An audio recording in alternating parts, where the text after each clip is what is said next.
Yeah, SC Sports World back at you. Hey, we got a great show, man. Steelers won. I'm hyped. Ravens cry more. Y'all took an L. Just enjoy it. A lot of news. We got coaches getting fired. We got Ustrokas all the way out here. Man, it's a great show. Make sure you call us 412-530-5063, man. Let's get it started. Claudia, how you doing, bro? I'm doing good. Always good to be on with you guys. Sorry I missed you last time, but again, I'm glad to be on with you. Always fun. I got you. Big Rum, you good? Film, are you good? Oh, man, I'm doing well, man. Doing well. We got to make sure Smoking Jim, you good? We want to make sure you get you in early. You good, Jim? Good. All right. Hey, listen, let's get it started, man. Claudia, I know you got something for our huddle up, man. And I got something for our piece. But what's going on, Claudia? What's on your mind? All right. Well, last week, you, Jim, Ralph, and I were on a text when Terry Smith did not get the Penn State job, and we were all upset because we felt he deserved to get it. Then there were some other teams interested in him. I think Connecticut, Memphis. I forgot who else was interested. And then we all said, man, we hope he waits for a bigger program. But what did he do? It sounds like he's going to stay at Penn State. And this is a quote, my quote of the week, Fillmore and Mark Brentley. Jim Valvano used to say, don't mess with happy. And, that stuck with me. People either think I'm lying or I'm crazy, and I'm neither, but I've been offered pro jobs for years that I turned down because I like my life the way it is. I don't want to be gone away from my family. I have never missed one of my daughter's events. I love being home. I love doing shows like this. I love coaching at CMU. I love scouting. I love doing all the things I do, the freedom that I have, and I don't have all my eggs in one basket, but that's me. I didn't want to mess with happy. Terry Smith, you know what? I give him a lot of credit because he chose to stay there. Again, Jim and Luther, they're the ones who introduced me to the name of Terry Smith years ago, and not just the coach, but the type of person he is. Well, now I really see the type of person he is, and I give him a hell of a lot of credit because he did not want to mess with happy. He's happy. God bless him. I still think they should have hired him, though. I definitely agree with that. Claudio. Listen, man, mine is short and sweet. First, we got to give credit to Jacoby. My son is graduating. Congratulations. So Hey, all I'm right. happy about that. And I got to give a rest in peace, Big Jim. As we were talking earlier, Fillmore, Big Jim Turner was your first coach. He coached all of us. Big Rum, Yeah. He coached me, man. It's sad, but we had some good memories with Big Jim, flag football and all. So, rest in peace, Big Jim, man. You're a legend. You'll always be Big Jim to us, man. A lot of love. Now, Claudia, you talked about coaching, man. There's been another firing, man. We got, this guy, Sharon Moore, fired. He came on the scene crying about when Harbaugh got let go, crying. We'll see if Harbaugh does any crying now that he got fired, but he just got fired. He had an inappropriate relationship with a staff member, caught red-handed, just like the picture, man, when they caught your boy. But it's amazing. He's the third coach. Remember, Mel Tucker was at Michigan State. He also got fired by the same reason. Messing with these, there's a million people there. He's married. You're messing with a staff member. There's nothing good that could come out of that. And it's just bad. They're going to lose some recruits. He had a number of 5-star recruits. They're probably going to lose the quarterback.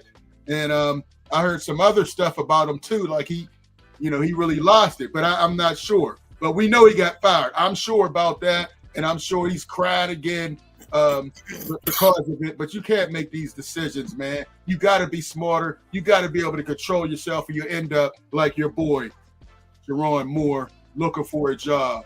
All right, Smoking Jim, what you got for us, bro? Hey, thanks, Lou. Look like another coach fell by way of kryptonite. Kryptonite.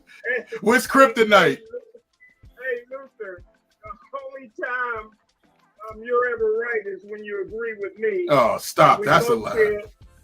We both said the Pittsburgh Steelers should take Deion Sanders' son in the first round. So you get a booyah for that, Lou. Booyah. Hey, listen, man. Fulmore, Aaron Rodgers played a heck of a game, man. He turned back the clock. He was running well. He was throwing good. He was intercepting his own passes, going deep downfield. Hey, I took my first L of the year. Luther was right. I was confident that Terry Smith would get the Penn State job, and Luther said no way. They were looking for a bigger name, a bigger candidate, and Luther was right. I've taken L. And finally, I'm going to close with this trivia, the easy trivia. I'm sure everybody would get it, but if you don't get it, I'll give it to you at the end of the show. I'm sure we're all old enough to remember when Tony Dorsett scored from 99 yards on a touchdown run. Right. Whose TD record did he break? And here's a hint. The running back went in the first round. He was a 6th pick overall. Whose record Tony Dorsett break when he ran that 99-yard touchdown? Again, this is a running back record that he broke. The running back was a 6th overall pick in the first round. Okay. All right. Offhand, I can't think of it. I don't know if you guys have the answers. I knew you wouldn't know it, Lou. if I had a dime for every time you said you didn't know something. Oh, Jim, please. That was a whole setup. Yeah. Hey, I'm going to give you the answer by the end of the show. But, hey, we got Black Prez in there. Fire Art Smith, Terry, CFL Defense Austin. All right. JMD's in there. What's up? Salute. Black Prez is in there. 8 double discount double check. All right. Listen, let's get into this game, man. I thought they were going to lose. I predicted the Ravens would win. I still thought the Steelers would win the division, but I had them losing. But let's start. Big Row, Fillmore, your thoughts. Why don't you get us started on this? Go ahead, Phil. Well, I did say the Steelers would win because their backs were against the wall, and it seemed like they do better when their backs are against the wall. So they did it, man, and of course, in Steelers Ravens fashion, it was an ugly game. Neither team deserved to win. No team deserved to win. Okay, neither team deserved to win. But someone has to be the loser, and I'm glad it was the black and purple. No one cares about that. This is my favorite Mike Tomlinism. No one cares we got problems, and the ones that do care are glad we got them. Right. I'm glad the Ravens got their problems because, hey, I'm cheering for the Steelers anyway. They deserve to lose. They did a good job on that. I'm fine with that. I'm still concerned about the run game. That lets you know, hey, look, Jim, Derek Harmon, when he's in the game, the Steelers average giving up 96 yards. Yeah, but when he's not in the game, they give up $192. So come on, man. You gotta give the young man some credit, Big Jim. Come on, man. You gotta give him some credit. So when the Steelers get the run game together, man, it's getting cold. Teams are going to be throwing less. They're going to be running more. I don't know if Achane is going to be healthy or not, but if he is healthy, he is one of them backs that will tear them a new butthole.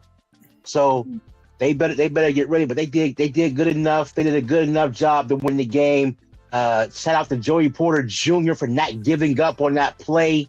And you know what? I gave Patrick Queen a bunch of mess. But he got to play every game like he's playing the Ravens. His best game with the Steelers is when he's playing the Ravens. Outside of that, he's had some real stinkers, but real stinkers. He's coming back from hip injuries and making plays. That's the guy that the Steelers need. You know, he got to think he's playing the Ravens every week. He stepped up, and I appreciate that. And now my concern is for the offensive line. They ran out of left tackles in the game, and I know Calvin Anderson he's still on crutches, and Broderick Jones still on IR. So, I feel for that, but they still pulled it out, even with their fourth string left tackle and pulled the win out. Hey, I'm not going to complain about a win. Right. Big Rome, your thoughts?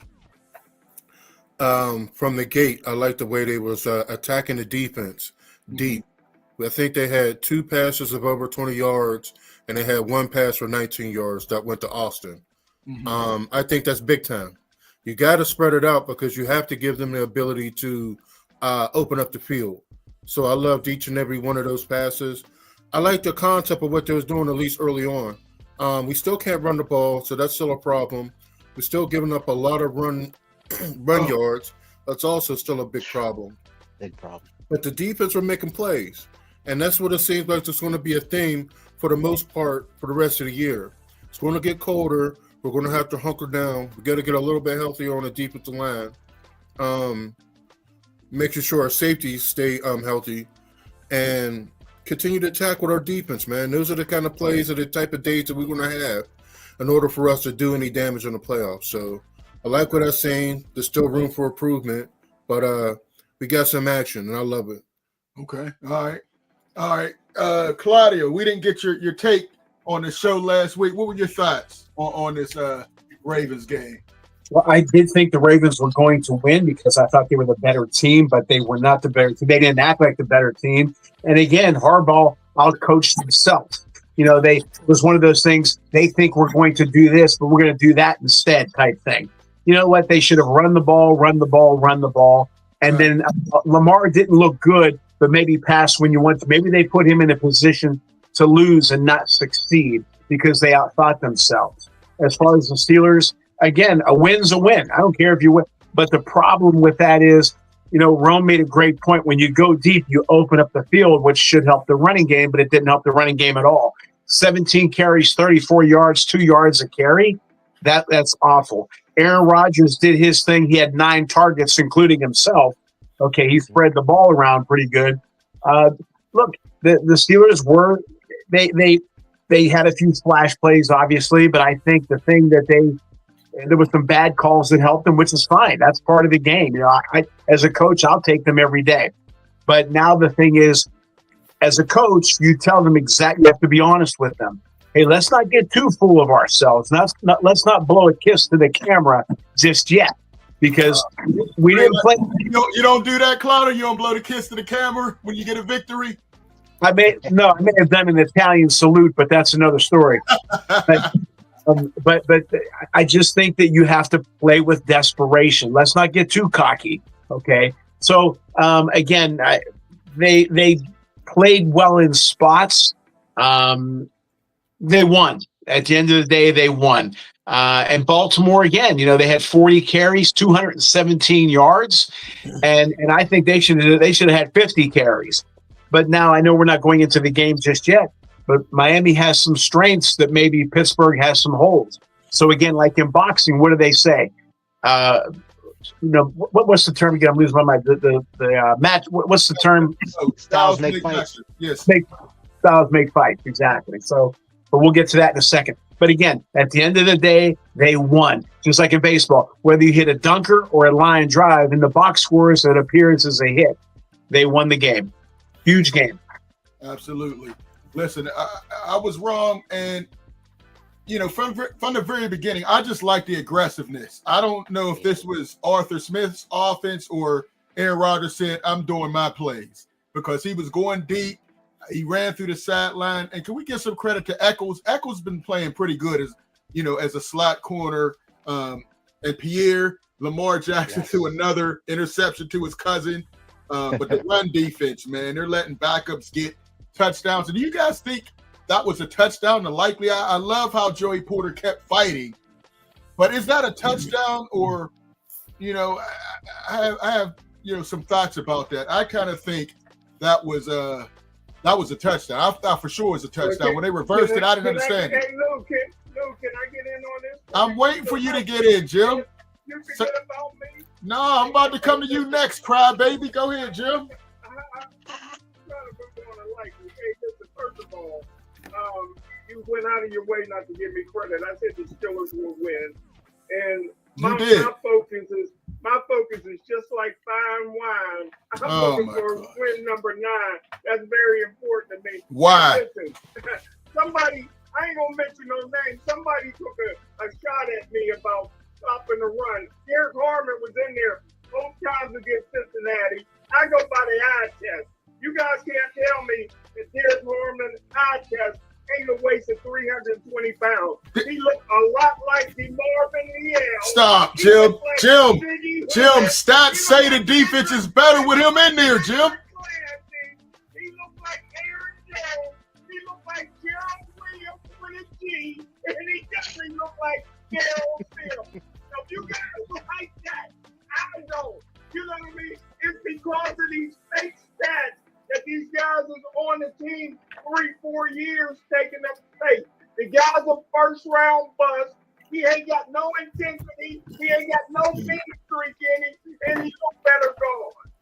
Yeah, well, he looked better in the starting lineup. I mean, the defense isn't great to begin with, but with him in there, they're a little better. 3 highlights. Name me 3 highlights. The season's almost over. Name me 3 of his highlights, Luke. Go. Jim, he's been hurt most of the year. I mean, he does have a sack. He's been hurt most of the year, Jim. That's what I thought. They ran a sack into his belly. He was at the Oh, Jim, man, you just want to prove yourself right, Jim. He's at the start of his career. Everybody in the league can see the guy's a bust. He ain't a mean Joe Green. He ain't an Alan Page. He ain't a Howie Long. You going at Hall of Famers, Jim. He's in his first year. He hasn't played 7 games yet. Draft choices. As soon as they stepped on the field, they were great. First round draft choices, stepped on the field, they were great. You guys ain't giving TJ Watt no credit. He was making tackles in the back. In the first quarter, Thank you, Eli. in the Loud first don't quarter, make you right. first quarter, he was right. Hey, Eli, Eli, you're right on it again. Loud don't make you right, homie. Yes, you loud and wrong. You know, Jim, just because you scream don't make you right, buddy. I don't know what your hate is against Derek Harmon, but he's showing improvement. He's a buck. All right, listen, we got our first call, man. This is my man Aaron. What's going on, Aaron?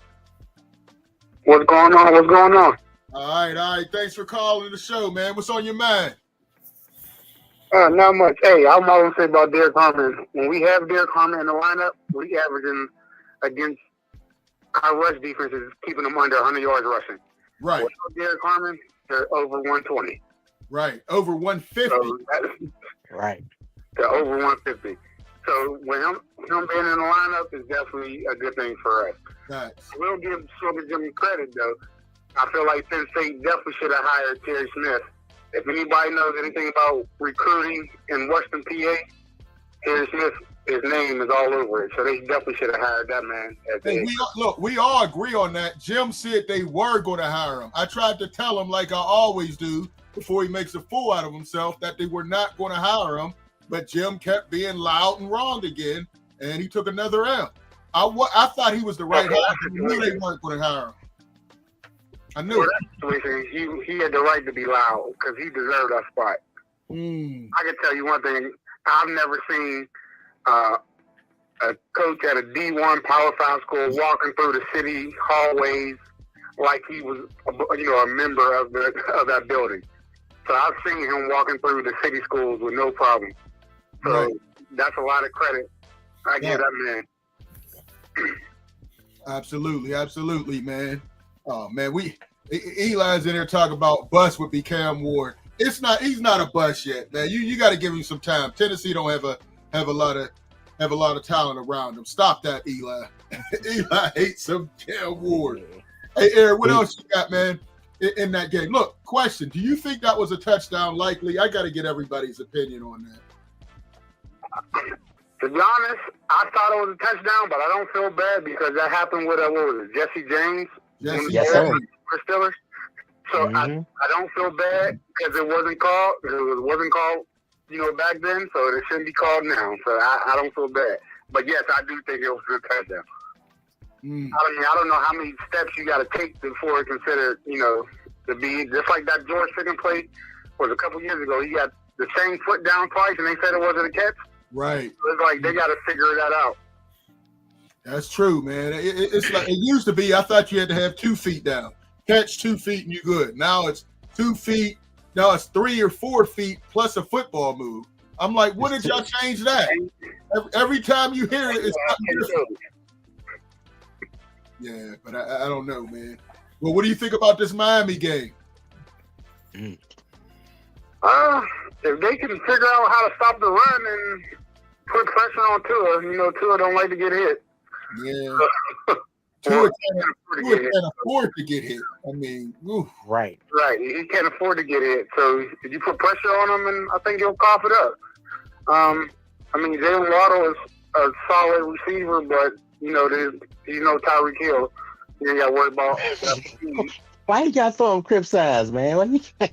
Oh man, That's messed up. Man. You got to throw them crib size. Tua, listen, man. I'm surprised he's still in there, man. He's 1 hit away. He's playing at Acrisure. You never know what could happen here, man. But force him to beat you. Even last week, he only threw for 170 yards. I don't think he has the talent. It's cold. Miami usually loses when it's under 40 degrees. They have a very bad record, so we'll see. What else you got for us, Aaron? Not much, man. I just wanted to call in. I hear y'all going at it as always. I love it.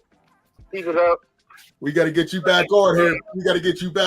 Aaron. What's going on with the Alderdice girls? They're 4-1 right now. They just beat Newton last night, 63-40. Oh wow. Yep. Yeah. Your girl Bailey is like 80 points away from being the all-time leading female scorer. Okay. So it's looking like it's gonna happen. All right, we got to get out there and check out the Alderdice Dragon girls, and then the boys just they had a nice one against Woody High. Big Rum, you hear that? They just smoked Woody High in basketball. That's delightful. Yeah, they had a nice one against Woody High, but they took a nice one against Central Catholic last night. Okay. They didn't do too good against Central. Oh man, okay. You got to keep us posted, man. I got to get out there, man. I really want to see some more Alderdice girls this year. So we definitely gonna do that, man. Appreciate the call, Aaron. We got a couple more people calling in, man. Yes, sir. All right, take care. All right. Appreciate Simone coming in. And we got Eli said that was a touchdown. Refs on that Chauncey Billups ish. Somebody said that ref was talking to his cousin. Good thing for Tua is UPMC has great hospitals. All right, Eli. Correct call by the instant replay. Incomplete pass. Come on, Black Preds. I don't know. I've seen something like that be called a touchdown before. Hey, Smoker Jim, weigh in on this before we get this next call. Yeah, that was a touchdown every day of the week and twice on Sunday. Well, not this past Sunday. Definitely the referees favored the Pittsburgh Steelers all game long, man. Only time they didn't. Because what about the holding calls? You know how many holding calls they ain't called? Only time they called plays against the Steelers when they had to, when Joey Porter out there raping guys. Raping. You know what I mean? There you go with that man in jail, man. Come on. Watch that language, brother. Poor choice of words, my brother. Come on, man. Change that word, Jim. Damn. Okay, listen, you can't reach grass and pull jerseys. He only got and have everything under your fingernails. Trying to get my man demonetized. I know, right? Try to do everything they can to favor the Pittsburgh Steelers, and I love it because they're 2 games away from my goal, 9 wins. Oh, here you go with the 9 wins. I definitely thought the Steelers got a nice whistle. Even the call against the center, Jones, that's an iffy call. He hit the center, and they got a automatic first down. It wasn't an iffy call. They came back and said that they called it wrong. They apologized. They came and apologized and said they called it wrong. So, yeah, we got a couple calls in our direction, man. That play, in my mind, was a touchdown. The way they set the rules up, it's a lot of gray area, and that's part of the problems with these rules. We got a person that's up there in New York, who's supposed to be watching this and flashing this down almost instantaneously.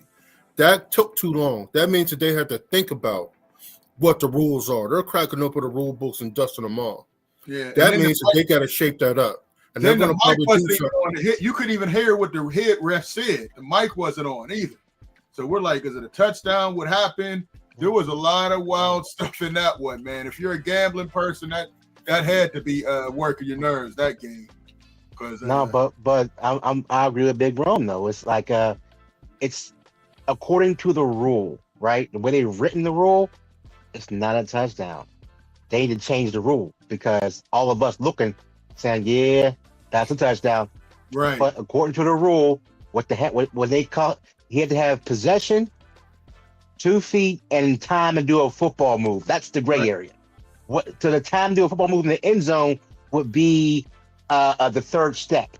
And if you're in the open field, would be the tuck or something or turn of field. So that there's too much gray area on the time to do a football move. Let me say something about that gray area. You made a great point. If he was to go catch that ball and put his 2 feet down and then stepped out of bounds, that would have been a touchdown. Right. But he gets in the middle of the end zone. He catches the ball, take 2 steps to have his arms extended. That's not a touchdown. Yeah, if he's at the end zone, get a knee in, right? That's a touchdown. That means there's a flaw. There's a flaw in how you judgment whether it's a touchdown or not. In the same area, you shouldn't have separate ways as if he's scoring a touchdown. If you toe tap, it's a touchdown. Right. If you toe tap in the middle of the end zone, it's not a touchdown. Yeah, I think they do that deliberately to keep the conversation going, and they could change the rules, everything. All right. Eli said there was some serious knowing calls, an obvious face mask on King Henry. All right, some defensive holds. There's always going to be defensive holds. All right, Troy. All right, yeah, I don't like them dirty birds either. This did a great job. Steelers just need to make plays. Underground. Now, fellas, you got to complete the catch no matter what. Hey, underground, man. Listen. We're not arguing. We're not arguing the case of it. We're talking about the gray area of the call. Facts. If you could toe tap in the middle of the end zone and it be a touchdown, then we wouldn't be having this conversation. Just like you could toe tap on the edge of the end zone. Right. That's the gray area we're talking about. We know it's a rule. We're saying it's a bad rule. Because there's so much gray area on what constitutes a catch and what doesn't constitute a catch, depending on what part of the end zone you're catching a ball at. Yeah. I was going at Underground on his show, man. Make sure you check out the Underground Sports Show about that. But Black Crash said no gray area. What do you talk about, Black Crash? There is a gray area because it keeps changing. Call in. I don't know what you mean. It's a good rule. Come on, man. It's pro football. All right. Hey, let's jump back to the phone lines. We got a caller, Mark. Mark on the line? Hey, we hear you now. What's up, Mark? Thanks for the call. Yes, sir. How you guys doing? How's everybody doing, man? Excellent. Hey, Mark. Listen, I agree. I think that was a touchdown, but I'm in the same boat that everybody else is. Hey, if it's good for my team, I think it. And so it looked like a touchdown, from the cheap seat from where I was sitting. And so I don't know how they called that, but it worked out okay for us. Hey, listen, I think the turning point in the game was, I want to say it was 6 yards. They were 6 yards away from the field, from the end zone. And I thought it was a fake pass, but then Rodgers ran it in. Oh, yeah. And I think that was the turning point. I think I've never seen that man run so hard and so fast. I mean, I thought he owed some brothers some money the way he was running. You know what I mean? And he ran the end zone. But if you notice what he did afterwards, he almost let out a steam, almost to say, you see, I can run. Right. I can run, you know what I mean? And so I think that was a turning point. And I think he got himself a new set of, you know what, from that point on, and I seen him start doing some gutsy things. He was playing gutsy, and I think the guys felt that, and I think that it made a difference. So, but a W is a W, and I'll take it any way I can get it. Also, this week they mentioned that the NFL was here and they had a meeting with different stakeholders and community leaders and business owners getting ready for the draft when they come in here. Now, I don't know, and I don't know how they can come in and out of town without meeting the folks from Steel City here. So, you know what I mean? I hope that there's an effort made on your part to send them an email, reach out to them if they do nothing more, but at least, that you guys interview some of them before they get here, or have a spot down there for you guys to do your show live down there. And the reason why I say that is that I am really impressed on the appearance that the NFL is really trying to reach out and be diverse and to reach out to everyone in the city to do business with them. And if it's sincere, then I'm just saying you can't really ask for any more than that. And I just hope somewhere that they share that, and that our community sports show here would get an opportunity to get some of that limelight. So I hope you guys continue to reach out. Okay. So, but I don't know much about this game coming up. I am still amazed that Tua, I think his name is. Yeah. I'm still amazed that he survived as long as he has in the NFL. Is he shorter? And I don't want to be disrespectful, or is he not as tall as Doug Flutie? Is he shorter than Doug Flutie? No, I don't know how he's taller than Doug Flutie, but he's not a tall quarterback. Everybody's taller than Doug Flutie. Right. But he's not much taller. He's a shorter quarterback, doesn't have the strongest arm, and he's just injury prone. I mean, I'm shocked he survived this long. He hasn't had any concussions, but Acrisure has been known to take out a lot of players. I think they can rattle him. Yeah. No, he's not as short as Doug Flutie, though. No, nobody is. Yeah, but he looks like he's shorter than Doug, because that's what it looked like to me. But I don't know. I think it's his ability to scramble, maybe, or because I just don't know how he survived, man, in this league, and where one hit can take you out, man. And I don't know. I think he's at least 6 or 7 years that he's been in there, if not longer. That's still just something that's super, super amazing. So I am hoping for a W. I was just so surprised I was happy when they won over Baltimore, because I still believe that somewhere they're going to find out that Lamar Jackson is. I think he's made of rubber, brother. I don't think he's human. You know what I mean? And because this man, he shook a couple of our backs. I mean, they were almost a half a yard in front of him, and it's just amazing his ability to cut and how fast. You blink and he hits you for 9 yards, man. It's just amazing. But we got to win, and I'm happy for it. I would love to hear your call here, and then even a prediction on the rest of the season. I just hope it continues. A final question, if somebody can ask. I remember 3 games ago they were talking about that Tomlin was, I think, 1 game away from either tying the record of the winningest coach that's been with the team, the same team the longest. And they said if he just got 1 more win, he would either tie that record or beat it. Does anybody know anything about that? Did he tie it, or will this game, if he wins, will that make him break the record? I'll hang up and listen. Thank you, guys. I'll talk to you. All right. Hey, Jim, you want to weigh in on this? Yes. You'd be kind of quiet. Always good to hear from Mark Brentley, whose son was one of the greatest high school quarterbacks I've ever seen in my life. But hey, Lou, this past win tied him for 10th of all time with Dan Reeves. He's 3 wins away from tying Chuck Noll at 193 wins, which is amazing. Again, Coach Tomlin will be here long enough to break Don Shula's record. Hey, the only shame is under Ed Gainey's regime, the only victory band or marching band or parade he had was with the Yellow Jackets, won the ABA, and I think they folded the next year. So that's the only. Wow. That's the only. Come on, man. Wow. We didn't have more championships for my man Ed Gainey. Jim, come on, man. Oh, man. Jim. All right. I don't know how we got there, Jim, man. Hey, but he opens up a line. Oh, we do got somebody on the line. Richard's on the line. What's up, Richard? Oh, what's up, Luther? What's going on, buddy? All right. Is this Underground? Yes, sir. This is Rich from the Underground, baby. How y'all doing tonight? I'm good. All I'm right. good. Glad you called in, man. All right, no doubt.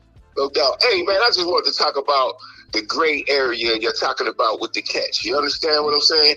I don't understand the gray area where you guys are looking at, because I see 2 steps, and then I see my man JPJ, who nobody wants to give credit to for knocking the ball out of his hand. We always want to rip him when he's doing the wrong thing, like holding and wrestling all day. We all know he does that. But when he makes a play, he never gets the credit. But I really don't understand the gray area. The guy took 2 steps and he knocked the ball out of his hand. He never made a football move, never completed the catch. So where's this gray area that the referees really had to look at? I think that the referees on the field didn't want nothing to do with it, so they called it a touchdown, knowing that New York would take a look at it, let them make the decision, and that's what it was. If you go back to the Calvin Johnson catch back in the day, Calvin Johnson got 2 feet in, fell on his butt, tried to get up and drop the ball, and they still called it not a touchdown. So that catch on Sunday wasn't even close to what Calvin Johnson did, and they called that a no catch. So I don't understand the gray area that you guys are looking at, man. I love the show, man, all the time. I listen every week.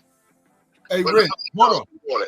Rich, now what about Roman Wilson? He had a catch similar to that earlier this year. He did. I seen it. And they ruled it a touchdown.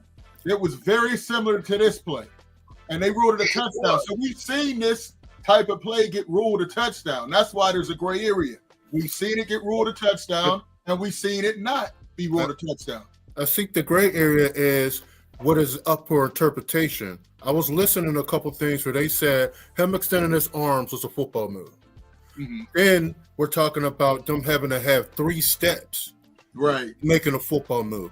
Also, in certain parts of the end zone, all you have to do is get 2 feet in. So if you make the first step, you also have to complete the catch. Understood, though, but you can complete the catch as well by coming out there and getting to the getting outside of the joint. Though you see the difference between the 2 feet and the 3 feet when you're in the middle of the end zone. Can we decipher between those two? Yeah. You don't have to have 3 feet in when you're coming out the edge of the end zone, but you got to have 3 feet in the middle of the end zone.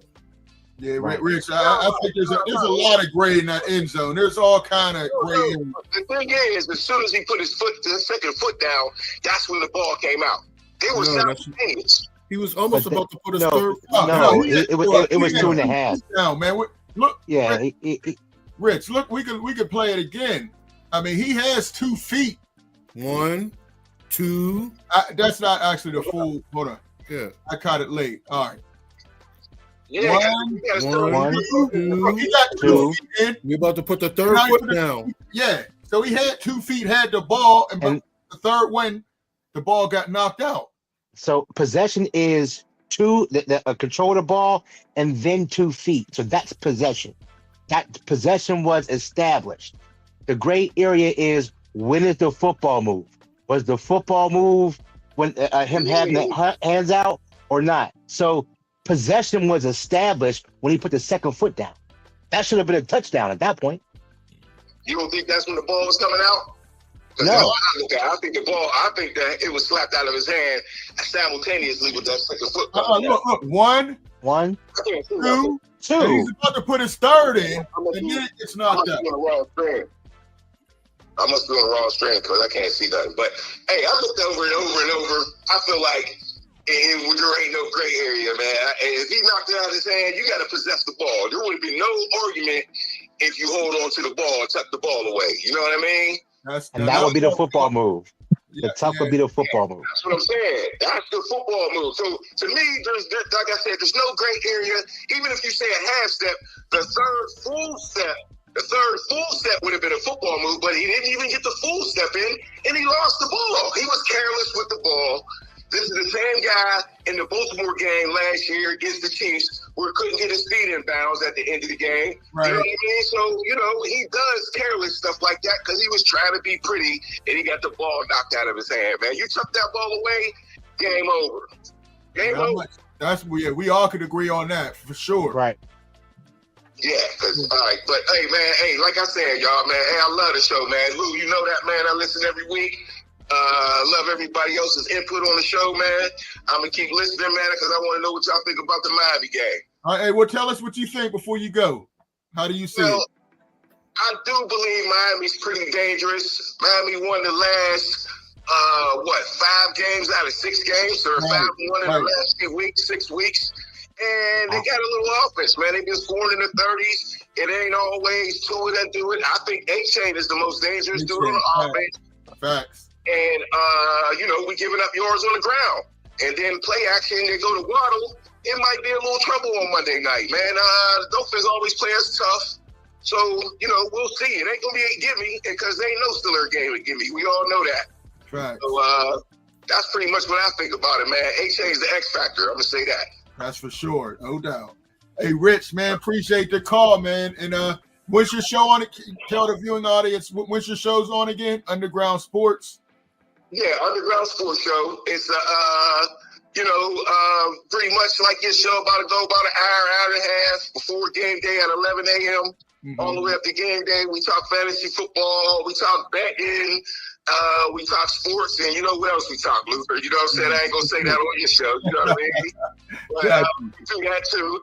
And, Tuesday nights at 11 p.m. if you're a night guy, but it's also good in the morning, man. It's a show you can watch again in the morning. It don't got to be live, but you can call into the show also, just like your show. And, talk your sports and talk what. So it's all good. Hey, appreciate you, Rich, man. We'll definitely be calling in, all right? All right, man. I appreciate y'all. All right, appreciate you. Yeah, have a good one. All right, later. Hey, he leaves the phone line open. Somebody call in if you want. Eli says 2-6-1. Yeah, Doug Flutie was listed as 5'10". Yeah. I kind of think he was a little shorter than that.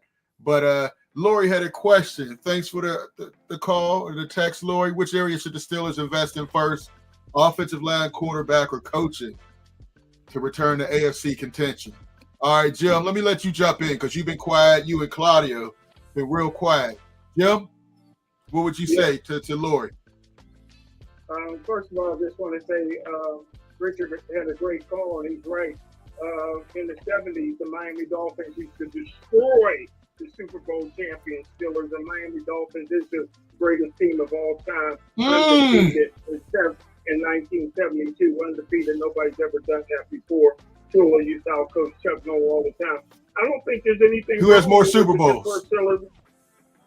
I don't think there's anything wrong with the Pittsburgh Steelers where they're going on right now, man. The brand is great. You can't win a championship each and every year. Jim, they was just talking about firing the coach and Boot doing Renegade. Well, who was talking about it? I didn't hear Rudy saying that. Well, we heard the whole crowd, and it made national media, Jim.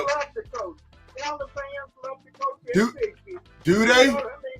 The fans will be getting chitlins at Christmas. And so, hey, simple. I'm just saying this. Pittsburgh Steelers only had 2 Hall of Fame quarterbacks in the history of their team, which is 100 years old. And until they get that quarterback, there's nothing wrong with having a winning season. Keeping hope alive. Keep hope alive. All right, Jesse Jackson. Keep hope alive. All right. Claudia, your thoughts? Oh, Eli. And who do you think? Well, all right. Eli said coach, then line in his opinion. All right. Go ahead, Claudia. What you got for us? First, I thought you forgot about me. I'm like Jim now. To answer Lori's question, I think offensive line. I've said it numerous times. That's the most important position on the field. They're not going to get rid of Tomlin. And don't fall in love with a quarterback for next year's draft just to make a splash draft. Offensive line, I still think they should sign Aaron Rodgers, go from there, because I don't think any of them are worthy of a number one pick. As far as the game is and as far as that catch is concerned, boy, Rome and Fillmore and Rich made a lot of great points. I'll say this: if it was George Pickens as the receiver, we wouldn't be having this conversation because he wouldn't have caught the ball. All right. As far as the game is concerned, again, Rich he said a word: dangerous. It is dangerous. Styles make fights. I don't like the style matchup for the Steelers. Miami is number one in rushing. Okay. They're having, I think, like 190 yards. That's a hell of a lot of yards. And I don't know if Pittsburgh's going to be able to stop it. And another thing that Pittsburgh has a hard time with is what? Tight ends. They have 3 good tight ends. Waller's a good tight end. Dulich, I believe his name is Dulich. He's a good tight end. And Julian Hill, don't forget about him. He's got 8 yards a catch. So, and Waller averages about 14 a catch. He's close to being a wide receiver. So they do have some matchup issues. And then on the defensive side, and Tua, if I was Miami, I would say I don't want him throwing more than 20 times. Run the ball. And the other back, the main back is, how do you pronounce that? Akani. He's got 1,100. Okay. I try to put the Italian pronunciation into it, Gilmore. Of course. Akani. I got you. There you go. I like that. He's got about 6 yards a pop. He's got 1,100 yards plus. And another, Wright is pretty good. They got another guy, Ollie Gorman, who can break on a running game. So they got some guys who can run. On the defensive side, okay, that Chubb is he's got some sacks. He can put some pressure on Rodgers. But not only that, the thing is that they don't have a lot of interceptions, but they do create some fumbles. And they're not bad. They've been from game 1 to last week, they've probably made the biggest jump in the NFL as to stopping the run. They weren't that good at the beginning, but now they're pretty solid. And the Steelers last week with 17 carries, 34 yards, I think that's going to continue for Miami. It isn't like they have a big back here in Pittsburgh. So I think that, again, tight ends are a problem for the Steelers. Stopping the run is a problem for the Steelers. Defensively, I think they'll put a little more pressure on Rodgers. And again, they're much better against the run. They're not a big turnover team, but they do stop. They're good against third downs. So I think it's a bad matchup. Okay. All right. Yo, we got Eli on the phone. Eli, what's going on? Thanks for the call. Not a whole lot, man. Hey, thanks for having me once again. Just to backtrack about the rushing numbers, the Bills are actually first in the NFL in rushing with 157 yards per game. The Dolphins are 8th. But I do think the Steelers will beat Miami for a couple reasons. A, it's Monday Night Football. It's Pittsburgh. It's going to be chilly as hell. I mean, we're talking it's going to be like 25 degrees. It's going to be windy. Miami is not built for that. The finesse game that Miami has is not gonna fly with those cold temperatures, that kind of wind, and those kind of hits. Because the Steelers, if we watched that Ravens game, they were hitting. Yeah, like they were hitting people, and for them to keep Derrick Henry under 100 yards, they're gonna keep little Devin, bottled up. I do believe that the Steelers are smart enough to know that the only thing that's keeping Miami winning is the running game. It's allowing Tua to do the play action, all this little RPO fancy stuff. And this is the December months. This is when the grind has to happen. And Pittsburgh's not stupid. Every time Tomlin gets called out, the Steelers usually play well for the rest of that time. With the exception of last year, because we did have, the Chiefs in on Christmas and stuff like that. It was a little bit of a different schedule. But the Dolphins lose their momentum this weekend. I'm fully convinced of it. And earlier, when I typed in about Cam Ward being a bust, look, he got outplayed by last week by like 250 yards. Okay. He's once again another 2 turnover game. Everybody's talking about, oh, he didn't get sacked. It's like, bro, they ran the ball more than they ran since Derrick Henry's been gone. And you wonder why Cam Moore didn't get hit a million times and why Myles Garrett didn't have 5 sacks.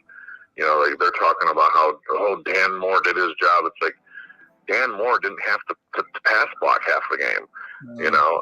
So I still do believe Cam Ward is a bust. I think the best thing that they should do is let him and Levis have a real competition next year because they're both garbage. So either way, you're going to have the trash man at quarterback. But, that works for the Tennessee trash cans, being who they are. But at least you'll have truly the best one of the garbage men out there. Oh, gosh. And Eli is a Titans fan, okay? So it's coming from a Titans fan. He said he don't like either quarterback. I love my two-tone blue, but I can't stand what's happening, man. It's horrible. I don't think the head-to-head was indicative of whether one was a good guy and one was a bust. We're talking about Tennessee's defense. Tennessee's defense isn't good. They're not great. They're not the worst, but they're not good. Cleveland's defense, if they had a semblance of an offense, we'll be talking about them as having one of the best defenses in the league. And I say that with the God-honest truth because they are dynamic. So I don't know. You expect Ward to put numbers up against that defense, especially with the offense that ain't playing so good, 3 and outs and understand like that. I understand because you're a fan, and I'll take your word for it, but I can't make it indicative based off of the teams and who they had to play against quarterback to quarterback versus the defenses. You put Shedeur Sanders versus their defense, and Shedeur Sanders ain't putting up 300 yards. I can guarantee that. I'm just putting that out there. I'm looking at it. We got to play these guys in about a couple weeks. I don't see us doing anything dynamic like that. So, but Ward does need to improve in order to get out of this label of being called a bust. But it's his first year. Right. You can't call people a bust in the first year. He's averaging like 125 passing yards a game, man. Okay. I just okay, Eli, to answer me this. Do you all have a number one receiver on your team? A legitimate number one receiver on your team? We haven't had a number one receiver in our league since A.J. Brown, man. That's what I'm saying. So you expecting to work miracles? The offensive line isn't great from what I see. Let me ask you this. Let me ask you this. This is a little bit of history. Okay. Who did Tom Brady have as a true number one before Randy Moss? Okay. Good point. He won 3 Super Bowls. He won 3 Super Bowls with David Givens, with David Patton, and with Deion Branch. Okay, but he did have an offensive line that was way better. Right. But this is the difference between the two, though. But Tom Brady still had to complete balls. And he had a great defense.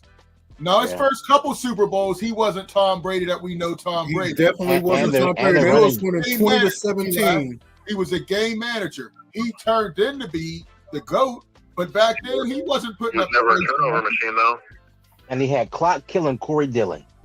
So you didn't have Corey Dillon until after that 3rd Super Bowl. Corey Dillon didn't win a Super Bowl with those 3 receivers. He had Stephen Davis. He had some other guys, some big backs. But the fact is, like, he had Kevin Falk and stuff like that. He had Deion Lewis was one of his running backs that won a Super Bowl with. And Deion Lewis, man, he was garbage in Tennessee. But the thing is, like, Brady was never a turnover machine. The most interceptions he ever threw in a season was 14. You got Cam Ward. It's every other pass. You can't compare that. Because Tom Brady started playing with a playoff team. Right. Yeah. His start was a playoff team. Right. Drew Bledsoe had in the playoffs for the year. They were 5-11. No. They were when they drafted him. When he started playing, he took over Drew Bledsoe. They were in the playoffs. Right. He started playing. His start was at a playoff team. Yeah. So you can't compare the two because the team around him was garbage. Yeah, he had a good team around him. They were a playoff team. He went to a good team when he was a rookie. He was a 6-man. What'd you say? They were 9-7. They definitely they were a winning team. I get that. I give you that, Phil. I give you that. I appreciate that. Now, Eli's my guy. He knows a lot of football, man. He knows a lot of football. We always talk football. But you guys, hey, I love watching. My son is actually here with me, and he's like, "You should call the guys. You should talk to Phil." So you got a new viewer here, and I figure we call him, shoot some shit. I appreciate that, Eli. We appreciate that, man. Hopefully for the Titans, you guys will get it together, man. But y'all got your second win of the season against Shador, so that's a good thing. No, it's not because according to him, he'll put them out of the basement bowl. They can't get first round pick. They can't get first pick. They're still in contention. There's still time. There's still time. Hey, Eli, man, appreciate the call. We got a couple more calling in. Appreciate you. Absolutely. All right. Talk to you later. Bye. All right, later. Hey, he frees up the line 412-530-5063. Let's jump into this, guys. There's a couple other things I did want to get into real quick before we get out of here. Go ahead, Jim. Hey, let me just say this real quick. Again, you won't give me credit. Oh, my God. Before the draft, if it was 12 rounds, I wouldn't draft Cam Ward. You did? I was trying to get, hey, listen, the worst team in the history of the National Football League is that New Orleans Saints team that Archie Manning went to, but every game he looked like a quarterback. That's the difference. Somebody eye test. Cam Ward don't look like a quarterback. That's why he's a bust. I don't care where Deion Sanders' son goes. He would look like a quarterback. Cam Ward is not going off his back foot flat. I wouldn't take him. Tennessee should cut him right now. Dang, you're not. Come on, Jim. He's there right now. Listen, I'm not giving up on Cam Ward. I love his story. He went from a no-star recruit. He just kept, from Washington State to Miami to the number one pick. This was a guy that didn't get a lot of offers coming out of college. He just kept working and kept working. Yeah, well, he's a number one pick, and I think if they put some talent around him, I think he'll be a solid quarterback. I think he has the potential. Let me say that, the potential to be a decent quarterback. So we'll see. We'll see. Listen, guys, real quick, Shador Sanders put on a show. We were just talking about. He put on a show against Tennessee. I mean, these are pinpoint passes. What did you think about him, Jim? I had him as the number one rated quarterback coming out. And here's one thing. This really impressed me. I thought he was dead to rights when they got him. He just kept fighting something they said he couldn't do. He couldn't scramble, but he runs for a 20-yard touchdown. He put up 360 yards, 3 touchdowns passing, 1 touchdown rushing. Listen, man, he's going to be a star. If the Browns keep him, he's going to be giving the Steelers problems for years to come. We'll see him in a couple weeks. Rum, you shaking your head. Yeah, because we just said that Cam Ward can't be labeled a bust. This dude, just like I said, played against the Titans defense, and he put up 300 yards. Good for him. But he ain't played against a defense that he played well against yet, that was worth the salt. We're not going to take this one game. He put up 300 yards against them bums. Well, and expect him to be the next great coming. I don't see it, but I'm not voting against him. Right. But I'm not going to weigh it up against playing against the Titans as him being all world. Well, listen, that's true. It's just one game, but the MVP candidate, the leading MVP, Drake May, played against him. He didn't put up those numbers. Stafford, a lot of guys played against that D and didn't put up those numbers. So, I mean, it is what it is, man. But I think he is going to be a star. Real quick before we get out of here, I did want to talk about Bud Crawford, the WBC. I did want to get that. Did everybody hear it? Jim, I want you to hear it. The WBC stripped him of his belt. They said he didn't pay the sanction fees. Oh, we do. All right, let's get this call. We'll do one call. We got Carl on the line. Carl. Oh, greetings. Can you hear me? Yeah, we hear you. What's up, Carl? What's on your mind? Thanks for the call. This is Carl from Washington, D.C. All right, Carl, what's going on? What's on my mind?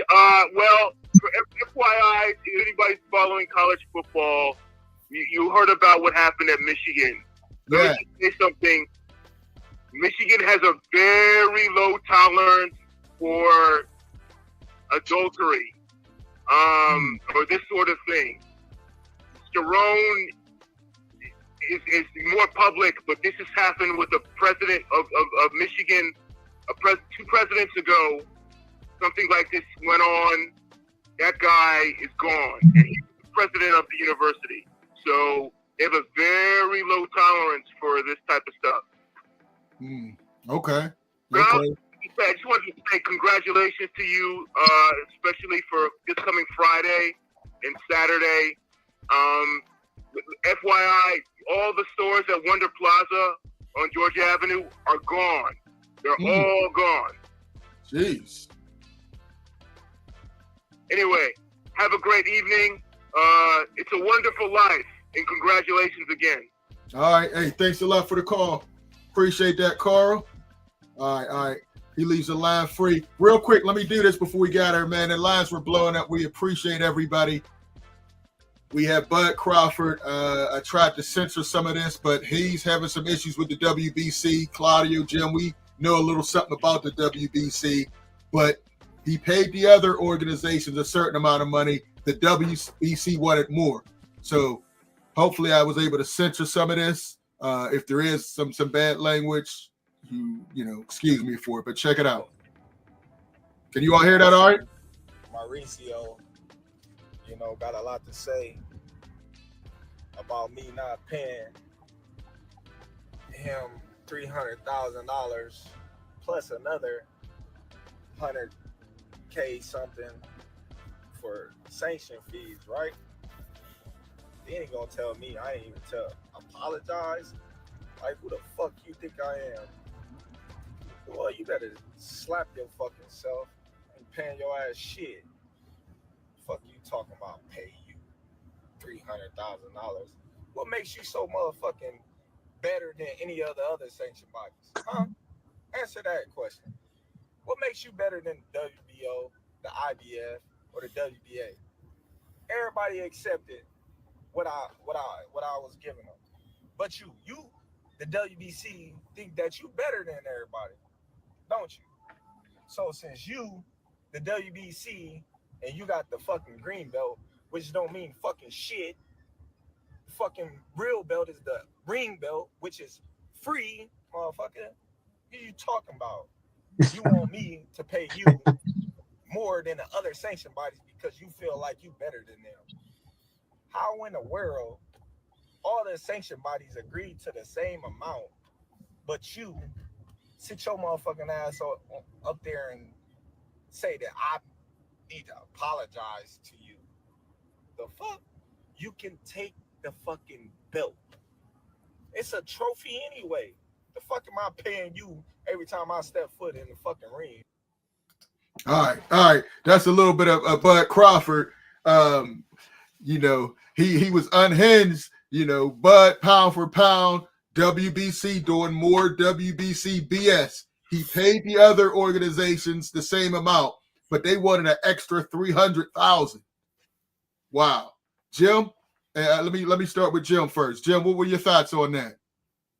Well, Lou, let me give you credit. I give you an F for editing.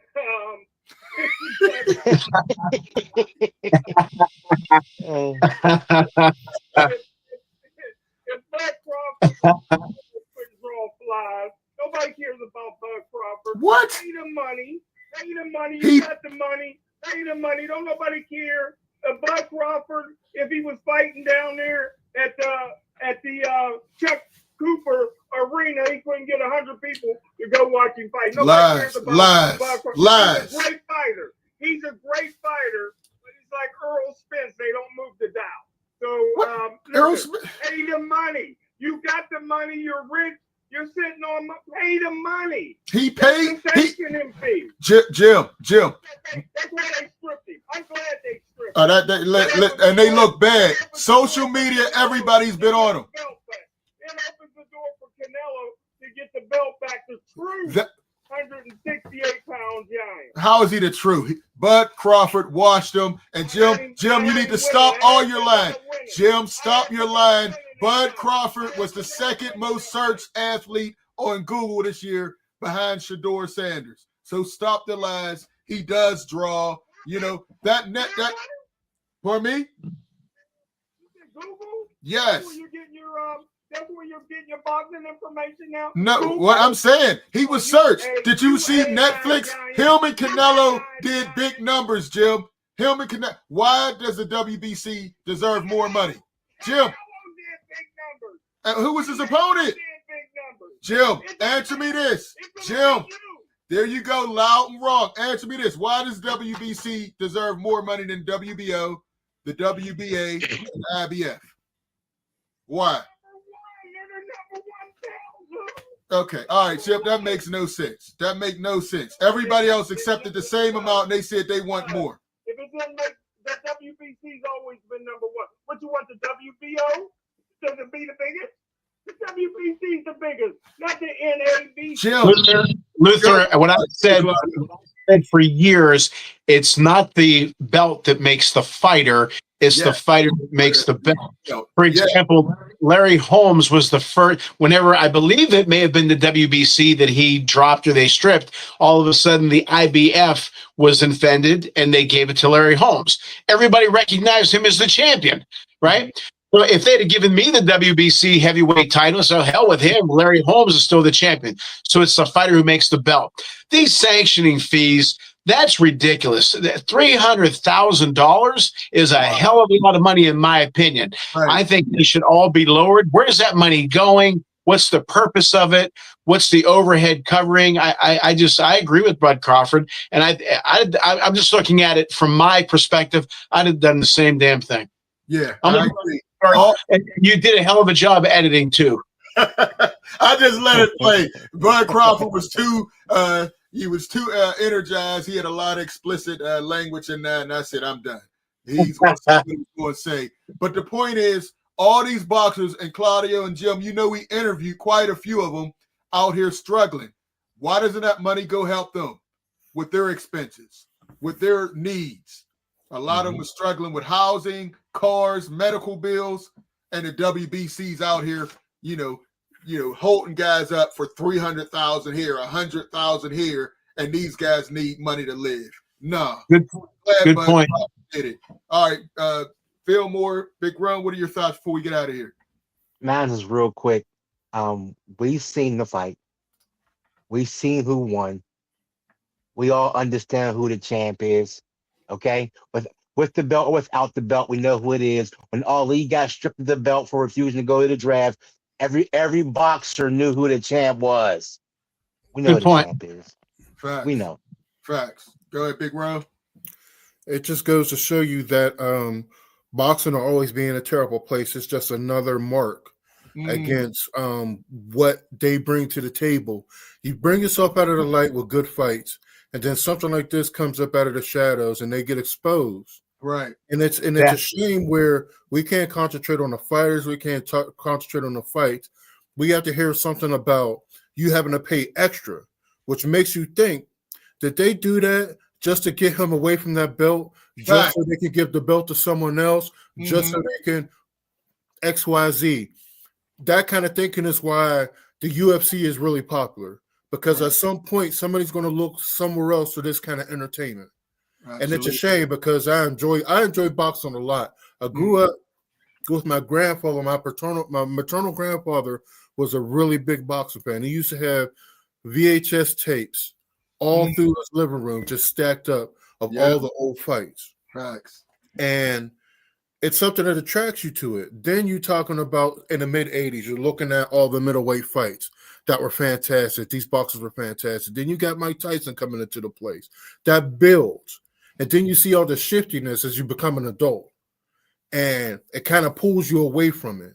I'm still a fan, and I like to watch good fights, but it ain't the same as when we grew up, even though they had some shifty stuff going on here. And this is just another blight. And it's a shame that it had to happen. Like, you get exposed like that makes you think what's up with not the legality, but what's going on with, is everything on the up and up? Absolutely. There you go. Hey, Jim, we got Lori Penn. Just because Jim yells doesn't make his information right. Yes. He's a loud and wrong, proud and wrong. Yes, that's Jim's middle name. I agree. Yes, you could also support the nonprofit at scsportsworld.com. Any last thoughts, Smoking Jim? People been going in on you about your yelling, your wrong information. Any more wrong information you want to put out there, Jim? Well, I want to put some right information out there. That'll be a first. As I always do. Congratulations, Lou, to your son. Always been a gentleman and a humble young man, which is surprising because he had a loud mouth for a father. Yeah. All right, Jim. You got a top 5 for us, or who's your top 5? I can do it real quick. The Pittsburgh Steelers, the Dallas Cowboys. Oh, come on, Jim. Give me the Rams. What, Lou? You have to give some consideration to the Chicago Bears. And they just lost. What, Lou? And until they're officially out, I'm going to put the Baltimore Ravens and Kansas City Chiefs in my top 5. Come on, Jim. That's the worst. That's the worst top 5 ever. All right. Big Bro, what you got for we got it? Your top 5, man. Jim, oh, goodness that gracious. CTE is, man, come on, man. I'd say off the top of my head, I think the Rams have to be number 1. I really like what they're putting in together. To my chagrin, Seattle is up there too. You could probably put them at number 2. You could probably put Denver at number 3. Okay. That's a big. They're doing big time up here. A lot of these teams I just don't like, and it makes it so hard for you to vote for this team. And guess who will be probably in the top 5 as well as New England. New England is playing top-notch football out here, and it's scary because we just got rid of a superstar quarterback, and it seems like one just fell up in their lap. Right. Let's go with Green Bay for number 5. All right.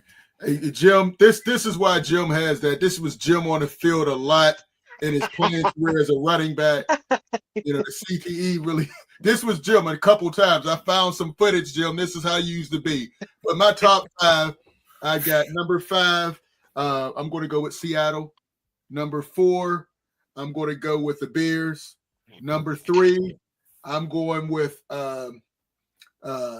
Philadelphia, even though they lost. Number 2, Green Bay.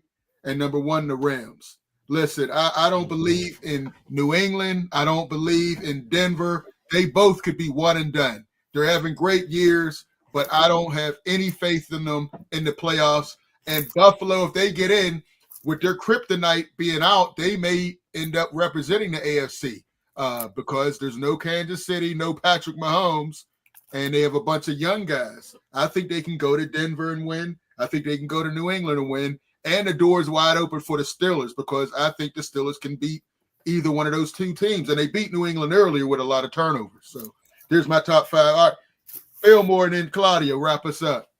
Go ahead, Fillmore. All right, look, I'm with you with the Seattle at 5, at the 5 deal.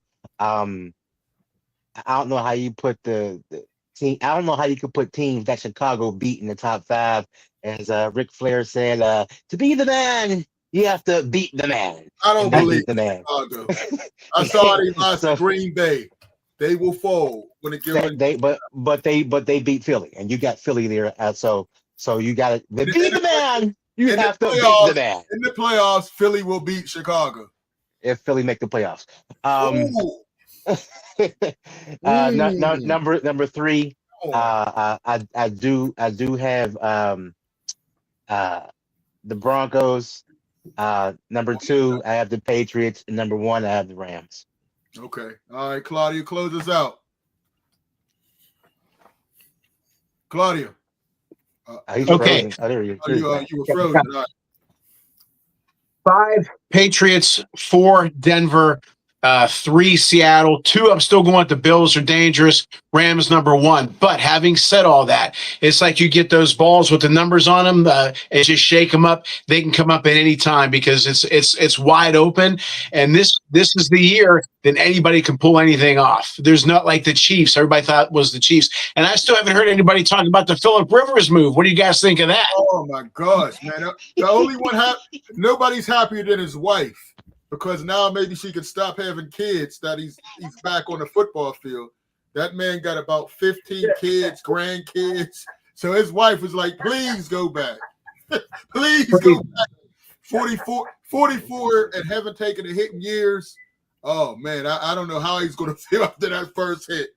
But maybe Terry Hanratty can make a comeback. What do you think? He's going to be a locker room on some Al Bundy stuff. Is that right? They said that Phillip Rivers has a biological son older than a projected starter for the Colts this week. Wow. Gee. And that's something. Yeah, grandpa's. Yeah, we got a grandpa playing quarterback in the league, right? It's a nice. Wouldn't that be crazy though if he makes some noise? That'd make a hell. There's gonna be a lot of views on that, a lot of noise. Yeah. That's true. Look, he said I believe Mark said something about Aaron Rodgers. He was running, and look, Phillip Rivers. He's going to be skedaddling. He's not going to skedaddling. Hey, I like that. Hey, for all the calls, appreciate all the calls, all the text message. Too many to name, man. We had a great show. I can't wait till next week. And yeah, I think we all did our predictions. I got the Steelers beating Miami. I think Claudia, you said they were going to lose. I got Miami. Yeah, Miami. Big Rome, you got the Steelers or Miami? I think the Steelers are going to pass on them. I think they're going to win. Okay. Jim, who did you pick? Pittsburgh Steelers 34, Miami 32. You say the same scores every score. Right. Hey, hit the number. And that's how we updated it. Thanks, fellas. Check out the website, scsportsworld.com. We'll check you out next time. Peace.